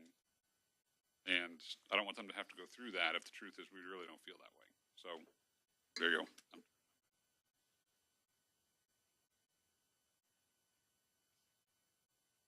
I'm going to turn your mic on and speak, Mr. Nugent. Well, since everybody's looking at me, but no, I agree. I agree. They couldn't see. Let me see if we could phrase it. Go ahead. You agree with, or what are we asking? Are we saying, let's put the survey out and say, what color do you want to be? You can't be maroon or purple? Are we saying, I mean, what do you think we should do? Not even do a survey? So my take is if under no circumstances are we as a board going to decide colors or anything else for these schools. I believe that should be the kids and the teachers, period, the end. So my thought process was I am uncomfortable asking people if they think they should stay maroon or purple if in the long run this board is going to say you cannot stay maroon or purple. There you go. So my advice would be if we feel strongly about that and that we can't get good information, then don't ask the survey. If we believe that creating a survey is possible to ask people their opinions on whether their kids will be hurt, by wearing maroon and then go at the middle school level and then going to a purple high school or vice versa, then we should ask the survey. I don't know how we would do that in an effective manner. Really what it boils down to. So. And you said, Mr. Nugent, that you agreed with that. I agree with Dr. Wesson. Okay. Now, and I just want to be sure. No, absolutely. Clarified if you still did. Okay. I realize you have something you want to say, Mr. Harris. I'm going to let you, but I'm going to make sure everybody else gets to say something first in case. I like that plan. Mr. Schaefer. I like that plan. I think the number one thing that I've heard from the people that called me is the amount of resources the district's going to use to for uniforms and the facilities. So, So what does that mean? Does that mean, just for clarification, that they're concerned that we're spending money, or that they're concerned that we spend money for the right thing? What are you saying? I think there's concern that we are wasting money on the rebranding. Ask the questions I've asked, well, how do we deal with, 3 and a 2 and the purple and the feeder patterns and stuff like that? That's when it seems like the answers change of the focus of whether or not we should go forward or not. I know there's probably the perception out there is that there's a lot of people don't realize why we're doing it. They're looking at the cost of what it's going to take to do it. Okay, if I could paraphrase what I thought you heard, okay, so given just the question, should you rebrand, and there's a cost associated with it, the people you've talked to have said they don't think that's necessary. Given more information when they realize that a student might wear one color for 2 years and then have to change colors, and the impact of that, then they have a different opinion? Yes, ma'am. And I think it's more of, I think the reason that I think we did a good job tonight discussing some of the stuff like Ms. Barrett talked about on some of the maintenance and stuff that we were going to do.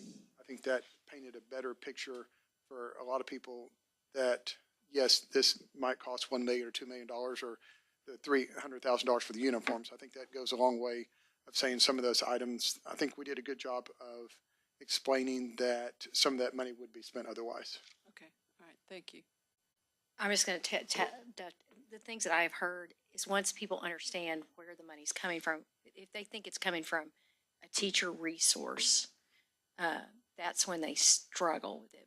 But when we talk about the different pots of money and where that money would come from potentially, I think that changes the conversation as well. So I do think us discussing that a little bit, I did not understand until it was laid out better that some of the general fund savings from this year could go to that.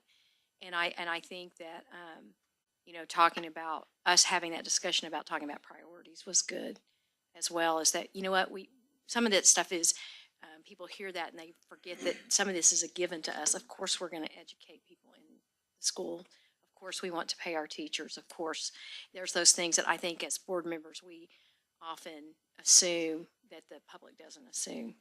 Okay. Mr. Williams? My opinion is I agree with Dr. Wesson. I mean, I really do, but I'm hesitant to commit to that until I hear from a lot of people that I'm going to hear from. Now that this conversation has been had and we've talked about it, and so I want to hear. I want to hear from the people why, if they have an argument that we don't rebrand and change colors, I want to hear what that argument is. I don't know what that argument would be.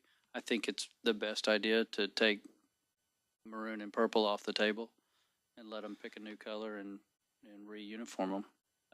But okay. I'm reluctant to take a vote on that or even commit to that until I hear, from other people. Okay. Mr. Harris, you've been so patient. Thank you. I think Mr. Williams summed it up well.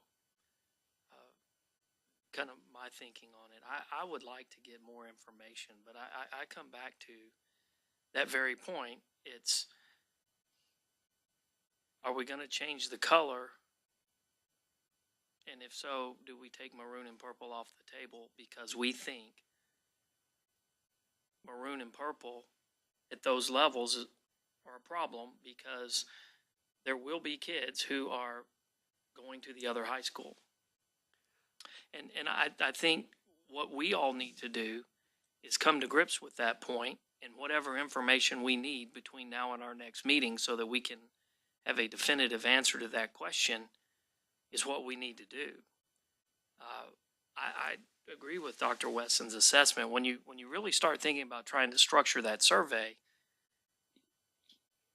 it's almost impossible. I mean, you think how difficult it is for the 7 of us to digest this, and we've been living with this literally for months, if not years, trying to come to some conclusion about this and thinking through all the nuances and the impact on the budget and both sides of the budget. I mean, it's an incredibly complex thing. So to try to get somebody's attention and educate them and get a survey that's going to be meaningful and not just a reaction of, well, I like maroon, I've been maroon, I need to stay maroon. I just don't think we can do it. So I tend to agree with Dr. Wesson. With that said, I do think the administration, we should tell them, gather the information you need so that you can be prepared to tell us everything you want to tell us before we make a decision on this. Because I don't want us to make a decision and then down the road have somebody or somebody within the district come and say, well, yeah, but you didn't think about X when you talked about changing the color. I mean, if we're going to do it, let's get everything on the table and ready to go by the time we're going to make a decision. That's all. Okay. Well, I have a couple things to offer. If we're of the mind that a survey is not, it's going to yield spurious data, if you will, and won't really meet our needs, there's other ways that we can gather that information. The first thing that I was thinking about before Mr. Harris spoke was, we could do online comments where people could give us information responding to a couple of prompts about, various aspects of this.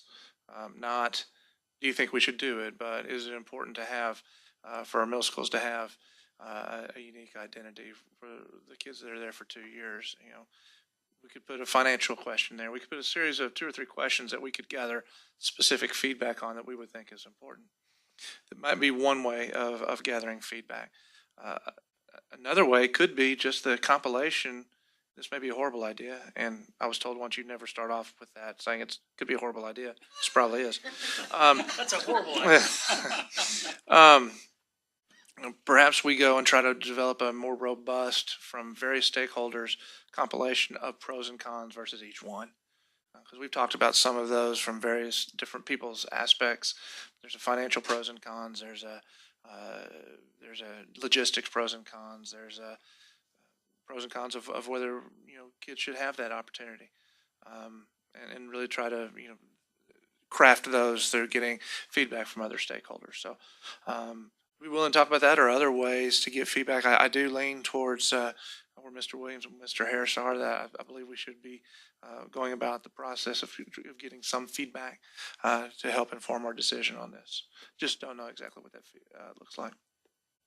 Yeah, and I would say I'm not in any way opposed to a more open-ended survey that says, Perhaps could we say an open-ended questionnaire? Because the survey infers that there would be a yes or no, a right or wrong, a. yes. So that's what I mean when I say So- open-ended so survey. So, I I'd mean, like to perhaps have an open-ended questionnaire gathering Yes. information. yeah, so, I mean, we're giving people the options and presenting them with a question or an issue, and if they have feedback, the opportunity to provide feedback. I would be more than willing to read all the feedback people present. And I think obviously we should all go out and talk to people, just like I would assume that you will talk to school administrators on what their pros and cons are of that, like Mr. Harris said.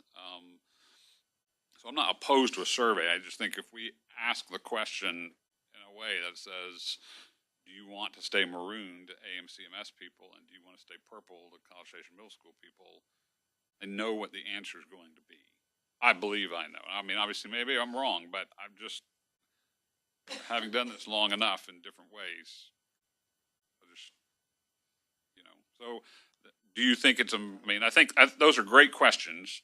Do you think it's important for middle schools to have their own brand, especially given that students from those middle schools are going to split in terms of the high school that they go to, or phrasing questions in a way that tells people up front that this is a given, right? The middle schools are splitting.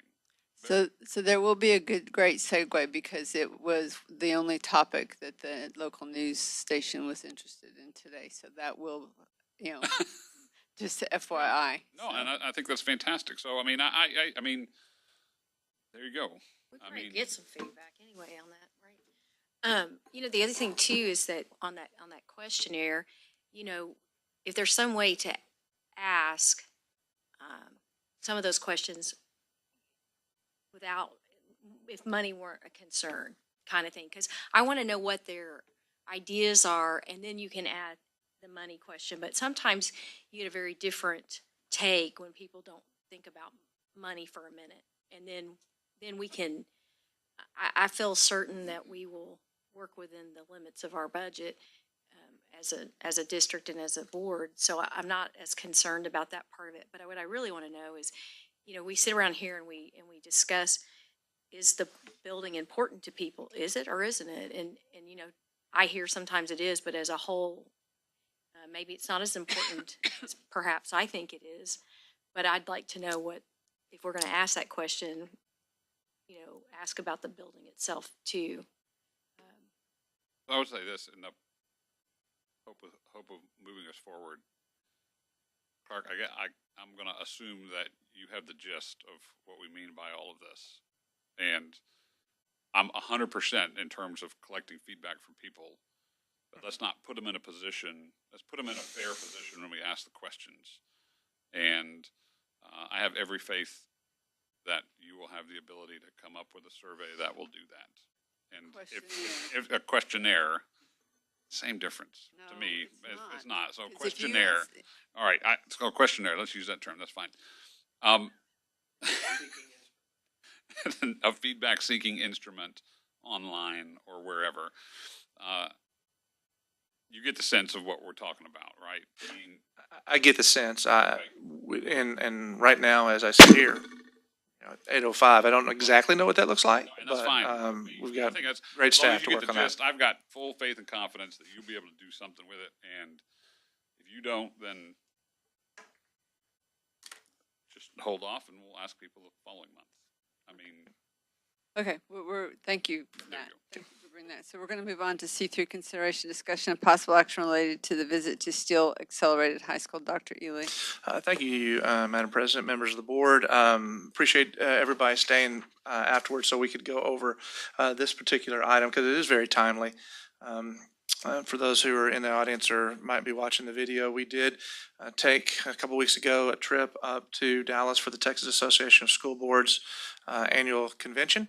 And while we were there, we had the opportunity to visit a high school of choice in Northwest Independent School District that is one of the schools that we as a school district visited, College View staff, myself, and some others, prior to making a decision on what direction we were going to go in regards to the academic and educational program for our kids at College View. We went to a number of places, but this is the one that really best exemplifies kind of what we're trying to get at with College View. As you all know, College View has just started its second year. It's not even a year and a half old. Steele Accelerated High School and Northwest ISD is in its 9th year. So as we go through transitions into what we hope College View can be, this was a great opportunity for us to look at someone who's much farther down the road and see what it could look like in the future. And also for us to spend some time talking with them about things that needed to be overcome along the way in the various parts of the journey. So we went out there, a number of us, Chrissy Hester, also was able to join us. Molly Perry was able to join us as well. So we went out there and met the students and staff. They have 146 students at their school right now, and 3 of them gave us a great tour. But wanted to put this on the agenda so we could kind of reflect on some of the things that we saw. You can give board members an opportunity to talk about that and having a discussion that you wish on the matter. Thank you for that. Those of you that were able to attend, would you like to give a testimony on what you saw, how you felt about it, how you can see that as it reflects to what we want to do at College View? This isn't a survey where you just say yes or no. This is a questionnaire where you give feedback.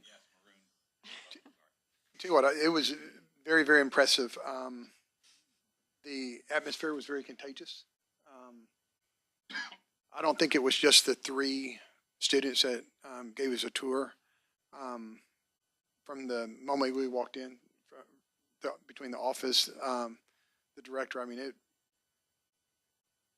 and this was not a regular day too, because they had twice a year they do team building, and so there was yelling going on, all kinds of activities going in the hall. So I mean, it was not your typical school by any stretch.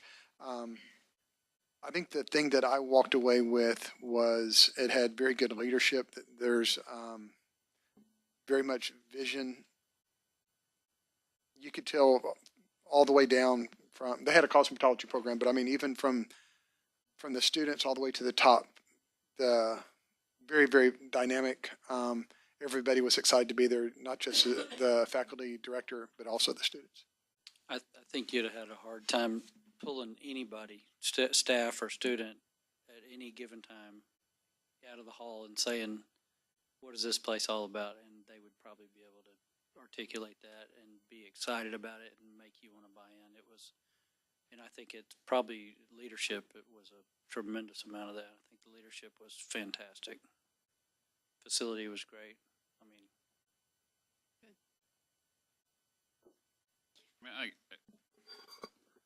You know, it goes to show, and we were there for a very short period of time, but that when you have the right culture, education and learning can be very infectious and exciting. And I think that's, you just get the sense of that oozes out of that place in a lot of ways with students that we would certainly probably say are relatively non-traditional in terms of their approach and their needs. And, you know, the fact that Northwest has a place like that offers that infectious kind of learning in a way that really resonates with a group of kids that probably wouldn't have that otherwise, I think is, you know, it was neat to see. And nothing that would make me happier that, you know, 2 or 3 years from now, we would be able to walk through College View and get that exact same feeling. And it's not to say in any way, shape, or form that there's not great education going on at College View now. And, you know, I'm not 100% sure that I know exactly what that's like to be there on a daily basis. But man, I'll tell you what, if we can get to this point, I think it would be a neat opportunity for a bunch of students inside CSISD and for College Station as a whole. I think we would meet a lot of very unique needs. So there you go. It was, I'm sorry, it was wonderful to see and made you want, I wanted to go to school there. I wanted to be part of it. I don't know that wanted to go to school, but I wanted to be part of it. I mean, it was that kind of environment where you walked in and there's just something special there. And I think they've worked hard to create that. I don't think it just happened. I think it was created. And I think that they have very clear vision on what they want to do. And I think they have a supportive administration and a supportive board because they do things a little bit differently. They don't do things totally traditional while they keep in line with what they need to do by the state standard. They do, are given some latitude, partially because of the size, obviously, but it's partly because they come with such a clear vision and everybody's on that same page. It's obvious that the staff takes care of each other, and you know, when you ask questions, they can, if they have a substitute per se, they would have somebody there that could handle the questions of those that need. When we walked around, I kept looking for the kid that wasn't engaged. I kept looking for him, and I couldn't find him. Everybody was engaged. Everybody was having a good time learning, and it was a different day, but I got the impression that a lot of that goes on. And as I got taken around the cosmetology department, the girl that took us on that tour said she would have not stayed in school had it not been for this school. Like, that had totally changed. She's going to have a career now. But as we walked around, there was a bowl there to wash hair, wash hair. And all of a sudden she walked away from me very quickly and literally picked out a hair out of the bowl. And I kind of looked at her because I thought, well, you were talking to me, and it wasn't rude. I asked her, I said, was there something wrong? And she says, oh, we have to everything has to be pristine. And nobody was standing around, and she did that on her own. And I really loved the pride that she had for that. So, you know, I hope that we can have such a clear vision at all our schools that everybody is engaged and everybody, I mean, that's what you ultimately would like every campus to look like. But everybody's on the same page, and that's important, as provided by, as we've all said, the leadership. I remember saying to someone in our group, probably after about 20 minutes, that, you know, it was not a normal day there. I think, what was it called, Supercharged Day or whatever it was. And I remember, because it was infectious, it was contagious, the excitement. I mean, it was tangible. You could feel it. And I remember turning to someone saying, we either pick the best day to come here or the worst. Because, I mean, like, every day can't possibly be like this. But the longer I was there, I kind of felt like this was, I mean, obviously it was not a normal instructional day, but the longer we were there, it didn't seem that strange that these kids, when you said, Carol, that you were looking for that person who wasn't engaged, and they weren't there. And if you think about it, you know, these were, for the most part, very non-traditional young people. And what they would have been like at Trophy Club High School or Northwest High School, they probably would have been that person up against the wall or in the corner and not engaged at all. But again, everyone, are y'all tired of hearing about the leadership there? The leadership was outstanding, and they just engage and grab those students and engage them in learning in a way that it was inspiring. And for me, it was great to walk around and dream a little bit.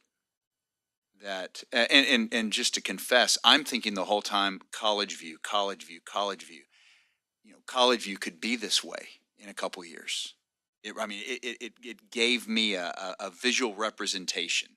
Before, it was just stuff on paper that we talked about here. You know, I'd never been there before. Now I'm seeing it, and I'm like, okay, there's no reason we can't do this. But then, as I was driving home that afternoon, I'm thinking, why couldn't all of our schools be like this? And we're talking about, you know, middle schools and the identity and the environment there and the culture. I mean, why not in a traditional place? Why can't all of our students be engaged and excited to be in school? And I couldn't come up with a reason why they couldn't be. And you said you didn't want to go to school there. I did. I would have quit my job. I said I would attend that school right now. I would have gone to school. I just said I don't know if I'm ready to go back to school. Okay. Maybe too old for that. Good. Anybody else? I have a question. Sure. First, you make me want to go there. You ought to be in sales or something. He is. I know. Yeah. Come on now. What kind of shoes you got on? The question I have is, okay, y'all are saying non-traditional students. How would, what would be our timber or College View traditional student at that campus, how would they fit in at Steele? I'd like to answer that and let everybody else jump in, but I think one of the things that some board members remarked to me is that these kids just look just like our kids. Yep. They traditionally they are kids that have at the large comprehensive high schools in Northwest ISD, kind of where the principal called them wall walkers, but kind of didn't have a place to connect. They weren't involved in fine arts or athletics or clubs or ag or those types of things, and they were just kind of skating through. And we're allowed to in just the scope, the large scope of something as big as their comprehensive high schools, or quite frankly our comprehensive high schools. And they said, there's got to be a better way. There's got to be some type of opportunity for them, for those kids who thrive in a smaller setting, who don't need all those, accoutrements of a large high school. And they went about kind of like we did, is saying, what are some of the programs that they may want to be involved with here? And so in Northwest ISD, they have an academy program where at all their high schools, comprehensive and Steele, they have academies that you can be involved in. And one of their academies there is a collegiate academy. And so they do a lot of academic dual credit. In fact, about 2/3 of the kids who are there for that particular option. So a little bit under 100 kids are doing that, and others are taking the extensive, other just dual credit courses that they have there. What was interesting to me too is the other big component, about 1/3 of their kids are there for cosmetology, but cosmetology didn't come to the third year. They had to kind of work through it and see what else was something, what is a need that they had in Northwest ISD to fill from a career and technical aspect that, that would be great for kids. And so they chose cosmetology. I think that's a conversation that administratively we're going to have and continue to have with campus staff is, perhaps what is a career and technical option for kids in College Station ISD that might work with kids who might want to be involved in College View. So I bird walked a little bit on that, but I kind of wanted to set some of those, couple of the big things that we were able to see there while we were there. And then kind of to follow up that, how are candidates identified? Is it application? Does the administration identify them? Hey, you might ought to check into. So it is application and it is an interview. And one of the key things that we've known about and we've talked about with our staff at College View is really getting in the middle school campuses and getting with middle school teachers, but especially middle school counselors. As kids are going through that 7th and 8th grade, and as they're trying to figure out where they want to go, their high school that they're zoned to, or what other options might be available, really working with those counselors to identify kids who might, just do better in a smaller environment, an environment that's big in art and humanities like we have, or those types of things. So that is something that we've been doing. I think we can probably continue to do a better job of. But it's also telling the story about who you are and what you aren't. They talked about what most choice high schools have to go through when they go from an alternative school to a choice high school is the misconception that this is a place where the bad kids go, or the troubled kids go, or the pregnant kids go, or things like that. And that's not the case at Steele Accelerated High School. That's not the case at College View High School. It's a place for kids who, maybe just need a different way to interact with the curriculum and maybe need a smaller environment. So that's some of the things that they have to work through, and even with their own staff. These kids had to earn their way in there. I mean, you didn't just apply and get in. You had to have good attendance, good grades. I mean, I don't think you had to be an A student, but you had to be passing. You had to have your homework in. You have to show that you're trying. You had to show that you're committed to being a part of their family there. And the interview plays a large part of it because it's about really getting to know the students, a little bit the family, but really getting to know the student. Since they are small and as we are, how can they craft a series of classes that will meet their unique needs? So they really depend a lot on the interview to try to see the needs and strengths of individual kids and how they can meet them at Steele, or in our case, in College View.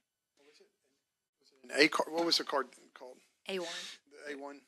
A1 card, which we have done something similar called the PAC card, and it's at College View High School. Our kids, if you're not aware in the audience, our kids go on Monday, Wednesday, Friday, and Tuesday, Thursday.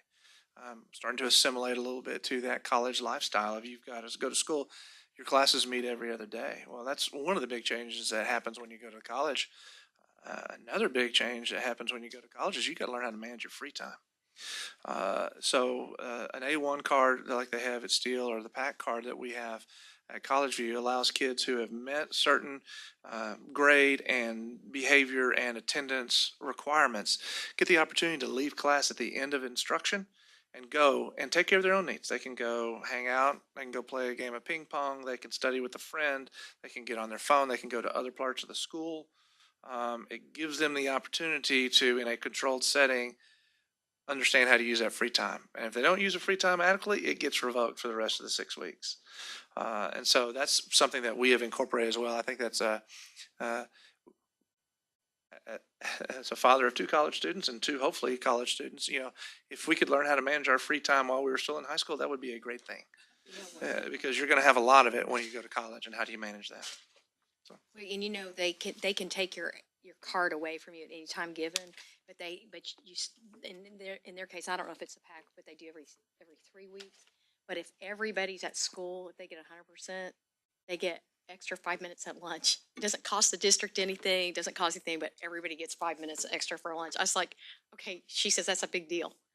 And so I was like, 5 minutes. It was a lot of fun to be there. I'm so glad. Thank you for setting that up, because Absolutely. Thank you for being it was really makes why we do what we do real. Well, yeah, I was thinking about those 3 young people that took us around, and when they came in, you're thinking, oh, this will be interesting. I've done a lot of college visits with my daughter, and we've gone around, and you're like, well, how's this going to compare? And they look a little socially awkward, and it was, within 30 seconds, they are talking over each other because they wanted to be the one to brag about their school. And it was really neat to watch their interaction and the pride that they had in their school. And I when we walked in, and they were the principal was in there talking about the certificates that they get from Microsoft or the cosmetology, and I remember, man, what a great idea, cosmetology. And I know they do that in Bryan. But I was like, what a great idea. And when I don't remember, was it Seamus? Oh, Seamus? God. Seamus? Okay. Well, he's a junior, and I don't know how many Microsoft certificates he had, but one of us asked, it wasn't me, what's the best thing about this school as far as, when you leave it? And he said, we're ready to work. They may not be going to traditional college. He said, I'm ready to work. And in the cosmetology school, they were telling the story about a 19-year-old girl. She just graduated. She made $90,000 last year. Yeah. Well, I was thinking that he was the most socially awkward. When we got in there in that computer, he was not anymore. Like, he was in his element, and he has enough certificates that they don't want him talking about. They have some kind of agreement with Microsoft that he's gone high enough that he can't talk about it. I'm pretty sure he hacked all of our phones. Yeah, I'm pretty sure. It was quite impressive. All right, well, that's great. Is anything anybody wants to say to wrap up? Thank you for staying, and we will see everybody at the Transportation Center on October 30th at 3 o'clock. Thank you all. This meeting is adjourned.